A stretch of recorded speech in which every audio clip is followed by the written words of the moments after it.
अवधूत चिंतन श्री स्वामी समर्थ. जय जय स्वामी समर्थ. झाडू ठेवण्याची योग्य दिशा कोणती? तुम्हीही घरी करत नाही ना ही चूक? झाडूशिवाय घराची कल्पना करू शकत नाही. स्वच्छता म्हटलं की झाडू आलाच. झाडूला वास्तुशास्त्रातही विशेष महत्त्व दिलं गेलं आहे. झाडू ही घरातील अतिशय आवश्यक गोष्टींपैकी एक असलेली बाब. झाडूशिवाय घराची कल्पना करू शकत नाही. स्वच्छता म्हटलं की झाडू आलाच. झाडूला वास्तुशास्त्रातही विशेष महत्त्व दिलं गेलं आहे. घर वास्तुशास्त्रानुसार बरोबर असेल तर घरात नेहमी सुखसमृद्धी राहते. परंतु घराची वास्तू बिघडली तर व्यक्तीला विविध प्रकारच्या समस्यांना सामोरे जावे लागू शकते. वास्तुशास्त्रात घरात ठेवलेल्या सर्व वस्तूंचा समावेश होतो. घरामध्ये किंवा घराच्या आजूबाजूला ठेवलेल्या वस्तू योग्य दिशेने न ठेवल्यास घराची शांती भंग पावू शकते. घराघरातील महत्त्वाच्या वस्तूंपैकी एक म्हणजेच साफसफाईसाठी वापरला जाणारा झाडू आणि पोछा, ज्याला की आपण मॉप असं म्हणतो.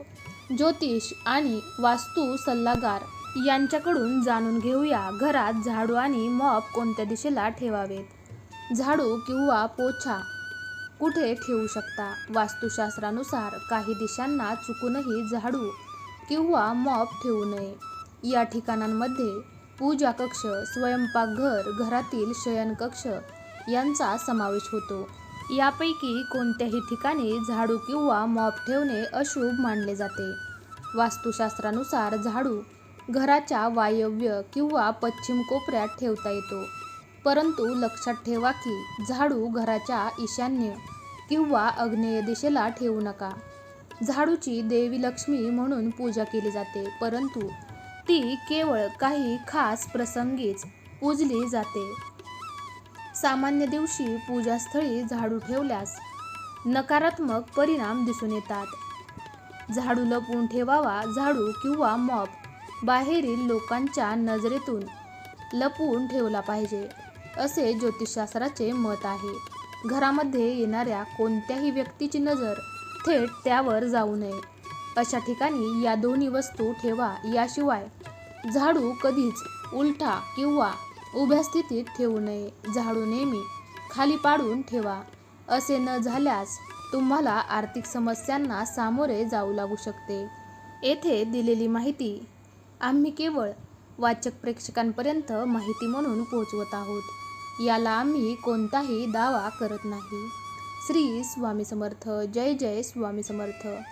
तुम्ही जर श्री स्वामी समर्थांचे खरे भक्त असाल तर कमेंट बॉक्समध्ये स्वामी आई मी तुझं बाळ आहे टाईप करा.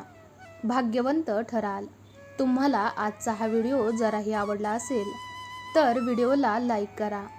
हा व्हिडिओ तुमच्या मित्रमैत्रिणींसोबत तसेच नातेवाईकांसोबत जरूर शेअर करा.